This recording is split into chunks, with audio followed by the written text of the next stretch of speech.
tá voando. A nossa aula de hoje, a nossa videoaula vai ser um pouco mais curta, porque o material final do capítulo de independência dos Estados Unidos, ele é realmente mais curtinho.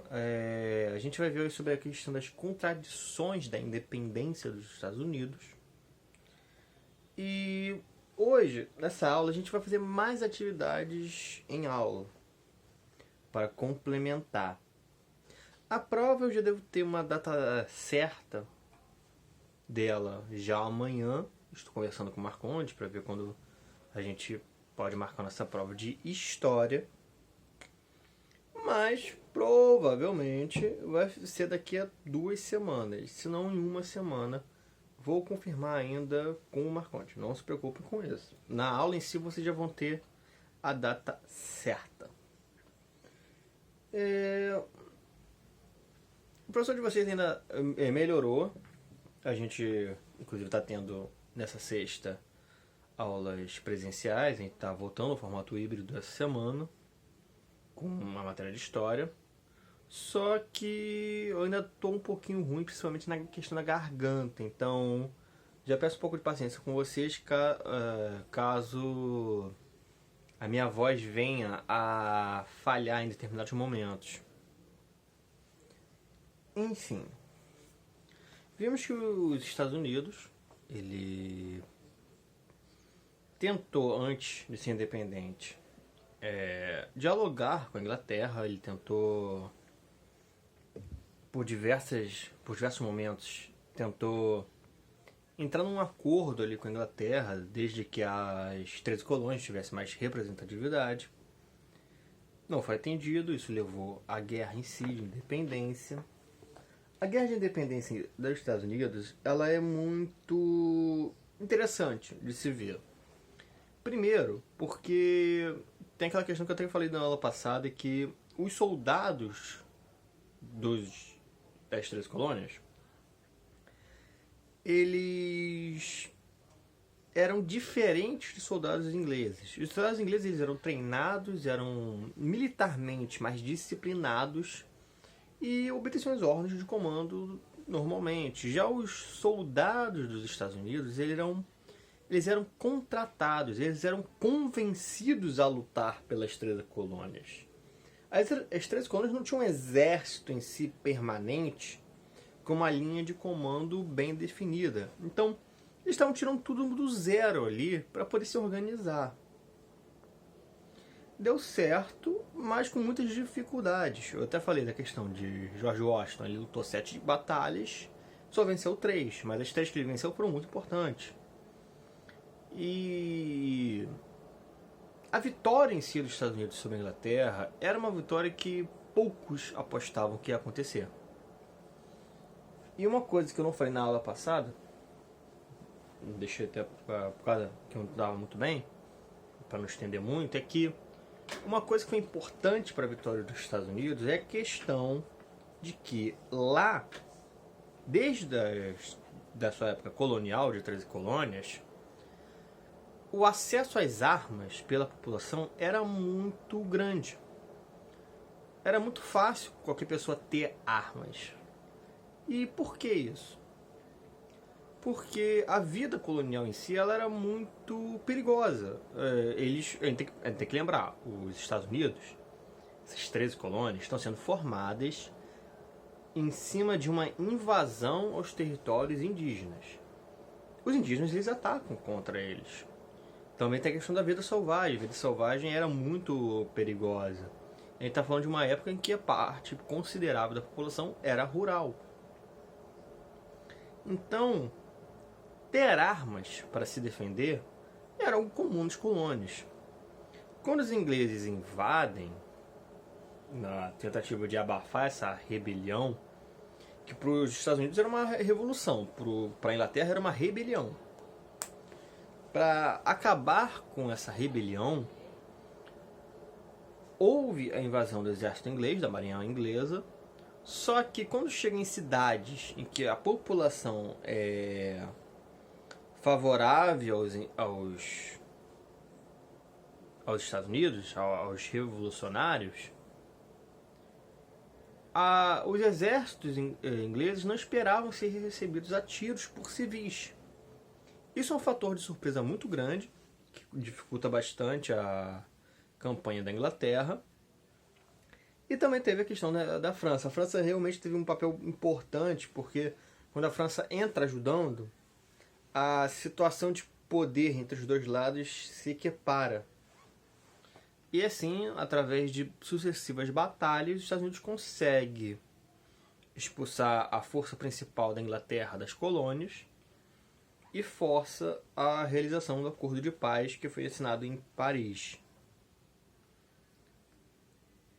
E o que vem disso? Vem um governo, a gente viu, um governo republicano, um governo democrático, que era pautado na representatividade popular. O que é isso?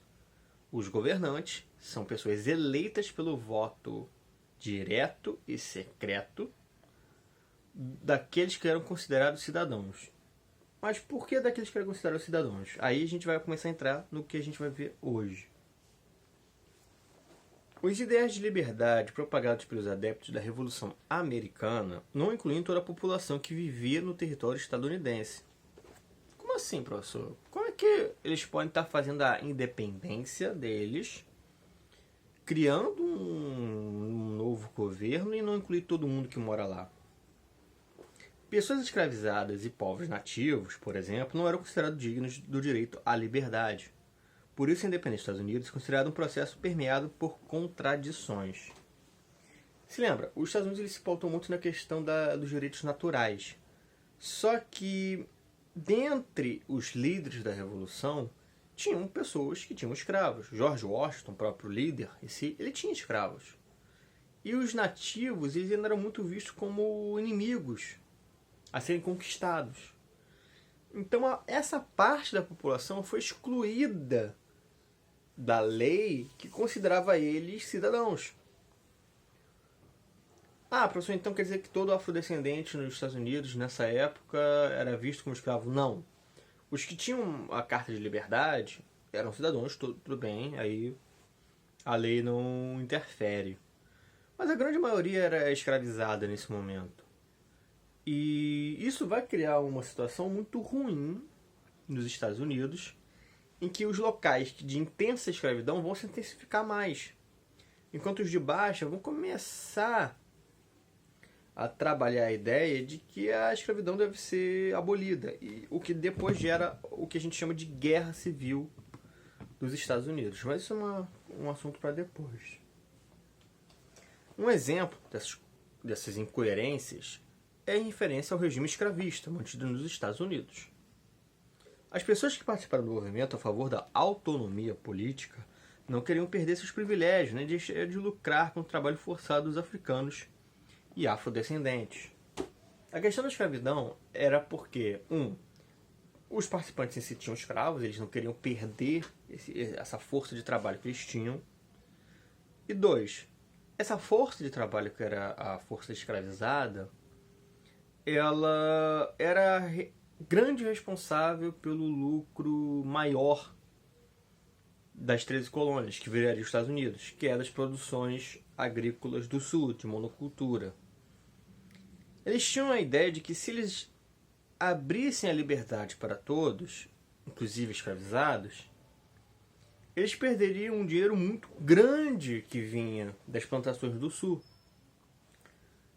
Justamente porque dependia-se do trabalho escravo nelas, e eles tinham certeza que as pessoas que seriam libertas não iriam querer ficar naquelas plantações. Então, eles pensaram mais no dinheiro do que na questão de liberdade, do que de certo e errado, digamos assim, da questão de moral. Isso leva os Estados Unidos a permanecer com a escravidão por mais tempo, o que vai se arrastar até o século XIX. A Guerra Civil dos Estados Unidos tem a ver com a questão da escravidão. Tem a ver com a questão de que o norte já não queria mais escravidão, o sul queria manter de qualquer maneira, e na desavença os lados acabam entrando em guerra. Quanto aos povos nativos, as legislações também não garantiam nenhum direito. As terras dessas populações continuaram a ser exploradas e ocupadas continuamente. De fato, ao longo dos anos, essa exploração só se intensificou, principalmente com a política de marcha para o oeste, que estipulou a venda de muitas terras indígenas aos colonos. A questão dos nativos já era diferente dos afrodescendentes. Com os nativos americanos, era uma questão de estamos aqui no território, estabelecemos uma nação nova, e esses povos vizinhos nossos, eles estão no caminho do nosso progresso. Nos Estados Unidos, existe uma coisa chamada de Destino Manifesto.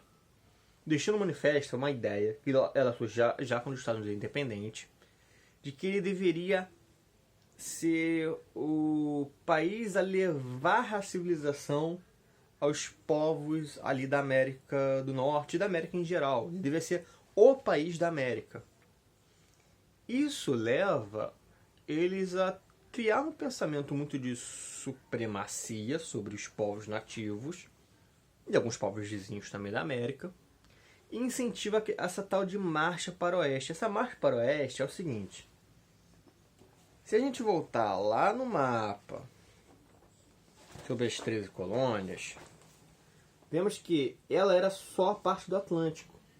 Hoje nós sabemos que os Estados Unidos, ele pega desde o Atlântico até o Pacífico.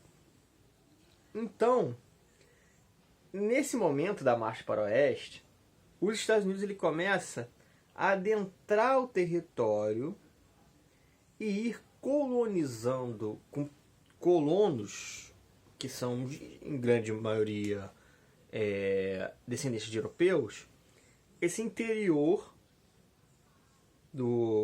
da América do Norte e marchando até o Pacífico. O objetivo em si era ter duas costas marítimas, uma para o Atlântico, uma para o Pacífico, para poder fazer comércio com as duas partes, tanto com a América, tanto com a Europa, quanto com a Ásia. Ter saída para dois mares ajudaria, e ajudou de fato, em muito crescimento do comércio dos Estados Unidos. Só que, em contrapartida, para fazer isso, eles tiveram que passar por cima de muitos territórios indígenas. Esse meio dos Estados Unidos não era vazio. Tinha muitos povos habitando ali. E isso acaba gerando diversas guerras contra esses povos indígenas. E muitas delas guerras de extermínio. A situação contra os nativos americanos não foi tão simples assim quanto a gente acha. Eles não eram pobres coitados que estavam completamente abaixo da força militar dos Estados Unidos. Não. Muitos deles tiveram vitórias contra o exército dos Estados Unidos e, inclusive, compravam armas de fogo. A questão do comércio era livre. Então, se um índio um nativo estadunidense fosse lá numa cidade e comprasse armas, tudo bem, ele comprou armas, vai. Só que eles iam comprando, às vezes até em alguns casos, roubando armas e se armando para se equiparar. Mas, por toda a força de produção que os Estados Unidos tinha, não deu para esses povos se manter independente. Então, eles inevitavelmente foram engolidos pelos Estados Unidos, fazendo essa grande expansão. E tudo isso acontece porque a própria Constituição dos Estados Unidos não garante direitos a eles.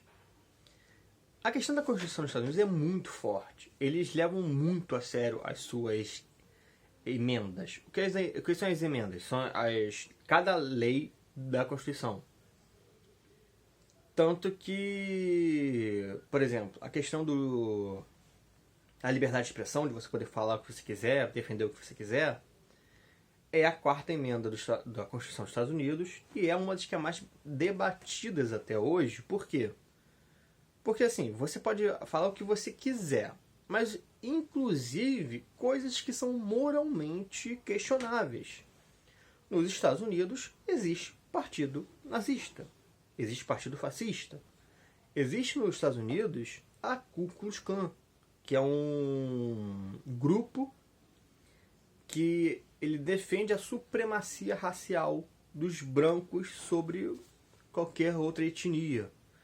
Então, a liberdade de expressão deles é boa por deixar as pessoas falarem o que quiserem? Sim. Mas, ao mesmo tempo, abre espaço a esse pessoal que é mal intencionado ou mal informado. Então, existe essa dualidade de coisas. E por que não se mexe nisso?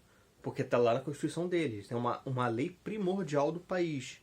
Então, qualquer tentativa de ir atrás desses grupos, eles logo se protegem com a lei que realmente está protegendo eles. E quando a gente vê que essa proteção da lei dos Estados Unidos é realmente posta em prática, a gente entende por que tanto, por exemplo, afrodescendentes e nativos não foram incluídos nela. Porque eles sabiam que isso complicaria muito os interesses desse grupo, que é chamado de pais fundadores. Os fundadores dos Estados Unidos, o grupo da elite econômica que fez a Revolução Americana, é chamada de pais fundadores. Esses pais fundadores dos Estados Unidos, eles tinham sim uma ideia muito clara do que seria esse país. Lógico que eles não tinham a noção da dimensão que esse país tomaria futuramente, mas eles tinham uma ideia de como queriam que funcionasse. E, inclusive, eles organizaram os Estados Unidos de uma forma de democracia que evitasse o que eles chamam de ditadura da maioria. Lá, por exemplo, um presidente não é eleito pela maioria dos votos. Ele é eleito por ganhar pontos de um distrito. Isso é uma coisa interessante. E eles pensaram justamente nisso, para que futuramente uma maioria não pudesse oprimir minorias através da questão do voto. A opressão ocorre, mas não pelo voto. Além dos escravizados dos povos nativos, outros grupos de pessoas ignoradas no processo de independência foram as mulheres. Elas continuaram sem ter direitos de participação política. Por quê? Porque a gente está falando de uma sociedade no século XVIII que ainda tinha muito da estrutura familiar básica vinda da Europa, que é uma sociedade, que a Europa em si ela é recheada de sociedades patriarcais, ou seja, o homem como centro de controle e decisão de uma família. E no caso dos Estados Unidos, a questão do núcleo familiar, a gente até vai falar um pouco nessa aula. Mas por uma questão até da forma como a colonização foi iniciada com os puritanos para os Estados Unidos, o núcleo familiar era muito importante e decisivo na política. Então, por causa disso, as mulheres, nesse momento, ficam fora do direito de poder votar. A conquista feminina pelo direito ao voto foi efetiva nos Estados Unidos depois de um intenso movimento de luta das mulheres, as quais ficaram conhecidas como sufragistas no início do século XX.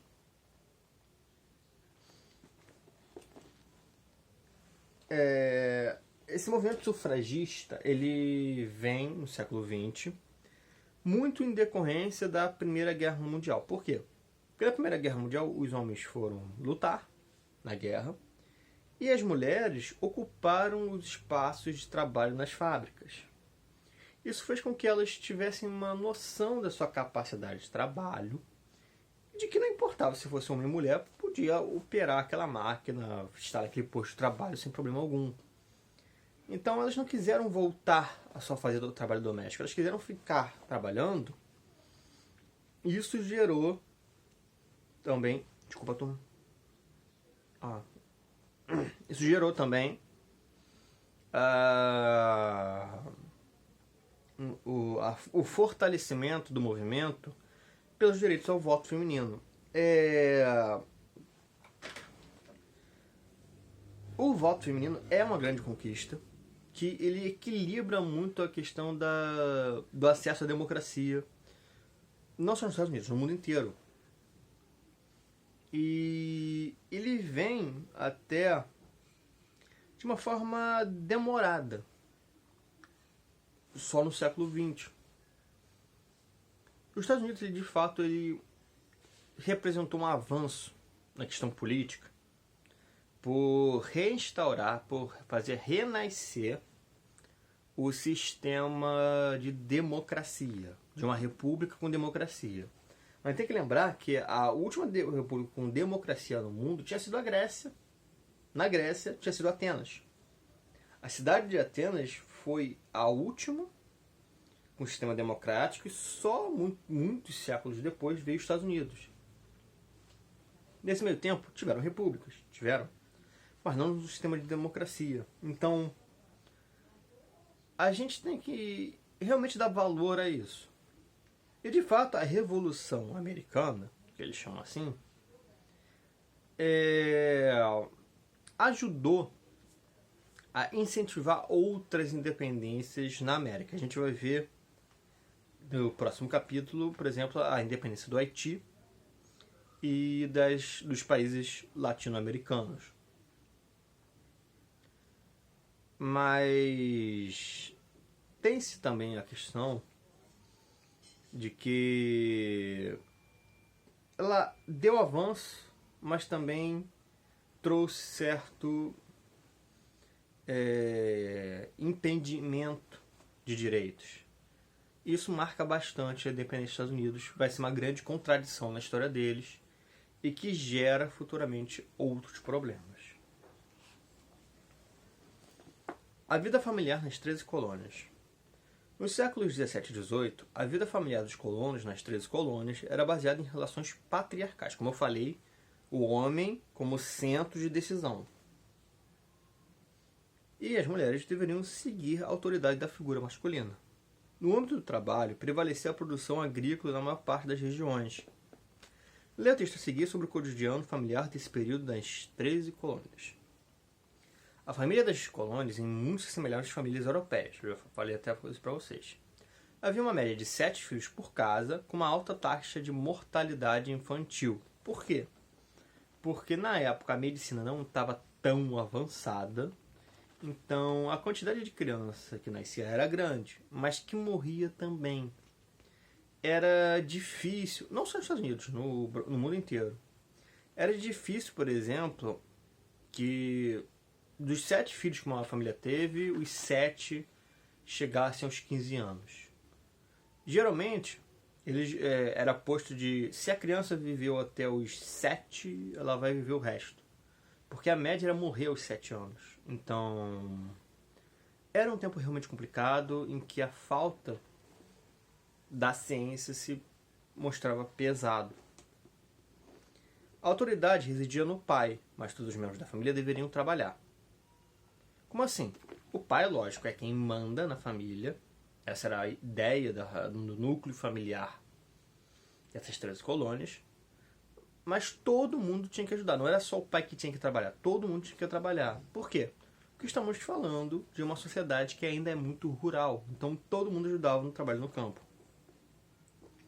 As mulheres tinham trabalhos dentro e fora de casa. Por suas mãos, a família se vestia, comia e obtinha iluminação, tendo em vista que tecidos, alimentos e velas era geralmente produção caseira.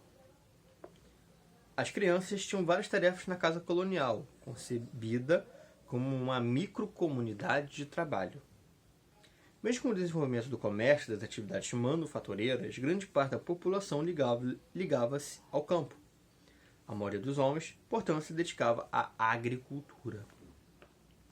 Inclusive, essa expansão para o oeste ela foi feita em base da agricultura. A questão era que, como os Estados Unidos... Pensa, o local habitado era o litoral ali atlântico. Como os Estados Unidos vai fazer as pessoas irem para o oeste? Ele não vai forçar. Se não forçou nem as pessoas a lutarem na sua guerra, não é agora que eles iam forçar as pessoas. Como eles fizeram? Eles chegavam para uma cidade e falavam: olha, os Estados Unidos quer expandir-se para o oeste, mas precisa de pessoas para isso. Então a gente vende para vocês um pedaço de terra, numa localização exata, você faz uma caravana e vai até lá habitar esse local. Este local que ia ser habitado seria uma fazenda. A imagem do vaqueiro, a imagem do cowboy, a imagem do bandido de pistola, máscara na cara, o Velho Oeste vem nesse momento. E sempre que a gente pensa em Velho Oeste, a gente está pensando, sim, tem uma cidade, mas é tudo muito rural. E essa era a base dos Estados Unidos por muito tempo. Casas geralmente pequenas, camas compartilhadas por várias crianças, banheiro exterior à casa, pouco móveis. As roupas eram, como já vimos, confeccionadas em casa. A sociedade puritana, em particular, vestia-se sobriamente, com tons escuros. As joias eram quase inexistentes. Quase todos os homens andavam armados, particularmente em áreas de ataques indígenas. E a questão do puritanismo é porque a sociedade dos Estados Unidos, ela se forma de uma maneira muito religiosa. Muito religiosa. Ao ponto de que certos preconceitos vão ser explicados dentro dos Estados Unidos através da religião. E o puritanismo, ele, por prezar por uma sociedade muito controlada pela tradição, ele vai acentuar essas questões de controle e também de opressão. Então, a questão dos puritanos terem feito a base da colonização nos Estados Unidos se reflete muito nesse momento em que ele se torna um país independente. Bem, turma, a gente vai ficar por aqui. Como eu disse, o vídeo de hoje vai ser mais curtinho. Vamos pro nosso grupo do Telegram. Eu vou passar algumas atividades para vocês. Vamos também conversar sobre a matéria, tirar dúvidas, falar um pouco do que a gente aprendeu hoje. Vamos lá, turma.